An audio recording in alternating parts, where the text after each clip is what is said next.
নমস্কার, আমি ধীরাজ মণ্ডল এই মুহূর্তে JIS college of engineering Kalyani এই কলেজে কর্মরত।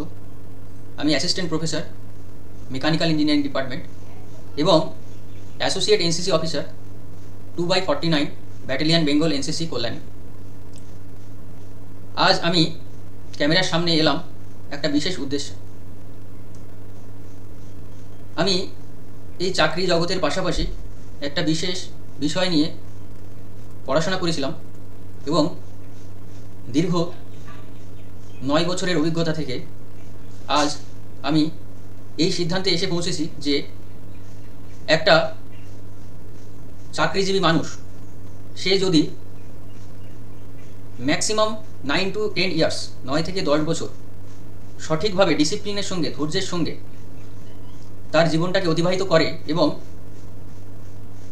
তার ফ্যামিলির এক্সপেন্সেসটাকে বাদ দিয়ে যে সেভিংসটা হয়, যে সঞ্চয়, সেই সঞ্চয়টাকে যদি বিনিয়োগ ইনভেস্টিংয়ে কনভার্ট করা যায়, তাহলে after 10 years you can achieve financial freedom. Financial freedom মানেটা কি? একজন বিখ্যাত লেখক তিনি বলেছেন, working because you want to, not because you have to, is financial freedom. তার মানেটা কি? আমি কাজ করতে চাইছি তাই করছি, আমাকে কাজ করতে হবে তাই করছি, এই দুটোর মধ্যে পার্থক্য আছে। যেটা আমি চাইছি, কাজ করতে চাইছি, দ্যাট মিনস আমার ইচ্ছাই আমি করছি, সুতরাং এটাকে আমি আমার কাজ মনে হবে না। সাপোজ ধরে নেওয়া যাক আমার ক্রিকেট খেলতে ভালো লাগে এবং ক্রিকেট খেলতে খেলতেই আমি আর্নিং করছি, তাহলে এটা কাজ নয়, এটা আমার প্যাশন বা আমার ইচ্ছা। সো প্যাশনটাকে যদি প্রফেশনে কনভার্ট করা যায়, তাহলে একটা ব্যক্তি সারা জীবনেও তার মনে হয় না যে সে কাজ করছে। তো working because you want to, আপনি কাজ করতে চাইছেন বলে করছেন, বাট আপনি যদি কাজ করতে হবে, আপনাকে চাপানো হচ্ছে, এটা ফাইন্যান্সিয়াল ফ্রিডম নয়। এর জন্য যত বড় অঙ্কই আপনি পান। সুতরাং প্রত্যেকটা মানুষের জীবনের একটা স্বাধীনতা আছে এবং সেই স্বাধীনতাটাকে বজায় রেখে যদি তার ফ্যামিলিকে সে একটা প্রোটেক্টেড ওয়েতে চালনা করতে পারে, তাহলে সেই ব্যক্তি বলা যায় ফাইন্যান্সিয়াল ফ্রিডম অ্যাচিভ করেছে। এখন কোশ্চেন আসছে, এই ফাইন্যান্সিয়াল ফ্রিডম নিয়ে আমি কেন আলোচনা করছি? সমীক্ষা দেখা যাচ্ছে যে আমাদের দেশে মোর দ্যান 80% পিপল, 80%-এর ওপরে, 80% ওপরে মানুষ তাদের কর্মজগতে তারা কিন্তু স্যাটিসফাইড নয়। তারা বিভিন্ন রকমভাবে প্রেশারাইজ হয়ে বা ফ্যামিলির প্রেশারে বা ফাইন্যান্সিয়াল বার্ডেনিং, লোন আছে, এই ধরনের বিভিন্ন রকম সমস্যার সম্মুখীন হয়ে তারা কাজ করছে।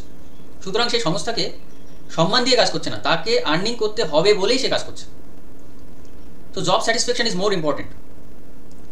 আর তার থেকে বড় ইম্পর্টেন্ট সেটা হচ্ছে health, both your physical and mental health. So আমি এই বিষয়গুলো নিয়ে আলোচনা করব পর আমি এই ইউটিউব চ্যানেলের মাধ্যমে, এবং আপনাদেরকে আমি আজ এই দীর্ঘ 9 বছরের অভিজ্ঞতা থেকে এবং আমার টিচিং প্রফেশনের 10 বছরের অভিজ্ঞতা থেকে আমি আপনাদের সামনে তুলে ধরব যে কিভাবে আপনি self employed, that means serviceman বা এমপ্লয়ি থেকে সেলফ এমপ্লয়েড হতে পারেন এবং লাইফটাকে আরও সিম্পল, আরও সাধারণ করে নিজের ফ্যামিলিকে কোয়ালিটি টাইম স্পেন্ড করে ফ্যামিলির সাথে আপনি আপনার মূল্যবান টাইম, যে টাইমটা, মূল্যবান টাইম বলতে সেটাই বোঝায় যে টাইমটা আপনি পয়সা কামানোর জন্য, আর্নিং করার জন্য আপনার এমপ্লয়ারকে দিচ্ছেন, সেই টাইমটা আপনি কিন্তু কোয়ালিটি টাইম স্পেন্ড করতে পারেন। দ্যাট মিনস যদি আপনি প্রফেশনালি, রিলিজিয়াসলি 10 বছর কাজ করেন, তারপরে আপনার কাছে যে সারপ্লাস মানিটা থাকে আফটার এক্সপেন্স, যা ইনভেস্টমেন্ট থেকে, আপনি কিন্তু পরবর্তী লাইফ, ধরে নেওয়া যাক আপনি 25 বছরে জব পেয়েছেন, তাহলে 25 থেকে 35, so after 35 you can retire peacefully. But ফাইন্যান্সের ভাষায় আরও ভালো কংক্রিটভাবে যদি আপনাকে রিটায়ারমেন্ট নিতে হয়, তাহলে তার কিছু ক্যালকুলেশন আছে, কিছু হিসাব আছে। সেই হিসাব অনুযায়ী যদি আপনার লাইফের সমস্ত গোলগুলো ফুলফিল হয়ে যায়, তাহলে আপনি পিসফুলি আপনার অ্যাক্টিভ ইনকাম বা অ্যাক্টিভ জব থেকে আপনি রিটায়ার হতে পারেন। তো আমি একটা ভীষণ গুরুত্বপূর্ণ একটা লক্ষ্য নিয়ে এই ইউটিউব চ্যানেলে ক্যামেরার সামনে এসেছি। তো what is my mission and vision? Basically আমার একটা লক্ষ্য, সেটা হচ্ছে যারা বিভিন্ন রকমভাবে প্রেশারাইজ হয়ে বিভিন্ন রকমভাবে এমপ্লয়ারের প্রেশার নিয়ে যারা জব করছেন তাদেরকে ফাইন্যান্সিয়াল ফ্রিডম অ্যাচিভ করানো, সেলফ এমপ্লয়েড কীভাবে তারা হতে পারে সেটা নিয়ে আলোচনা করা, এবং সর্বনিম্ন 1 কোটি মানুষকে আমি তাদের রিটায়ারমেন্ট লাইফে, বা রিটায়ারমেন্ট কথাটা হয়তো অনেকের শুনে খারাপ লাগবে, না আমি কাজ করতে বারণ করছি না, বাট আপনি কাজ করতে চাইছেন বা আপনি পিসফুলি যে কাজটা করতে চাইছেন বা কোয়ালিটি টাইম যেটা স্পেন্ড করতে চাইছেন আপনার ফ্যামিলির সঙ্গে, আপনি একটা ভ্যাকেশন প্ল্যান করতে চাইছেন, সেটা যেন আপনি করতে পারেন। আপনার মাথার উপরে যেন আলটিমেট বস আপনিই থাকেন, আপনাকে কেউ যেন কন্ট্রোল না করে। সেই পর্যায়ে পৌঁছতে গেলে আপনাকে লাইফে 10 ইয়ার্স 10 বছর স্যাক্রিফাইস করতে হবে। এই 10 বছর যদি আপনি স্যাক্রিফাইস করতে পারেন, তারপরে আপনার লাইফের ফুল কন্ট্রোল আপনার হাতে, আপনি আপনার মতো করে বাঁচতে পারবেন। তো সেই বিষয়টা নিয়েই আমি আজকে এই ইউটিউব চ্যানেলে এসেছি, এবং পরপর আমি যেভাবে সময় পাবো সেইভাবে আপনাদেরকে একটা রেগুলার বেসিসে আমি ভিডিও আনতে থাকবো। যদি আপনাদের পছন্দ হয় তাহলে ভিডিওটা লাইক, শেয়ার এবং চ্যানেলটাকে সাবস্ক্রাইব করে, এই ধীরাজ মণ্ডল চ্যানেলটাকে সাবস্ক্রাইব করে আপনারা কিন্তু আমাকে উৎসাহ দিতে পারেন।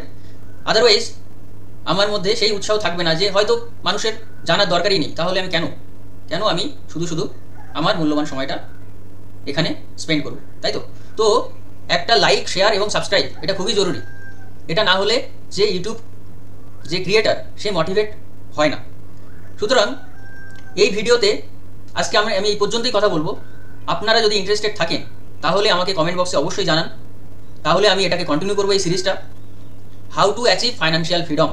This is the playlist, and one by one will be discussing all this thing based on my time availability. But আপনারা যদি ইন্টারেস্টেড থাকেন তাহলে আমি কথা দিচ্ছি আমি পরপর সিরিজে ভিডিওগুলো আনবো। যদিও এই টোটাল অ্যাডভাইস বলেন বা যাই হোক একটা আলোচনা বলেন, এখানে আপনাদের কোনো রকম কোনো ফিজ বা পেমেন্ট নেওয়া হচ্ছে না, যে এখানে কোনো রকম, এটা সম্পূর্ণ ফ্রি অফ কস্ট ইউটিউব চ্যানেলের মাধ্যমে। সেহেতু আপনারা এটাকে কন্টিনিউ করতে পারেন যদি লাইফটাকে সিম্পলিফাই করতে হয়, এবং how to achieve financial freedom in 35 years, that means within 10 years of job. এটা যদি আপনাকে জানতে হয় তাহলে আমার সাথে কন্টিনিউ করতে হবে। নমস্কার, আবার পরের ভিডিওতে দেখা হবে। Thank you.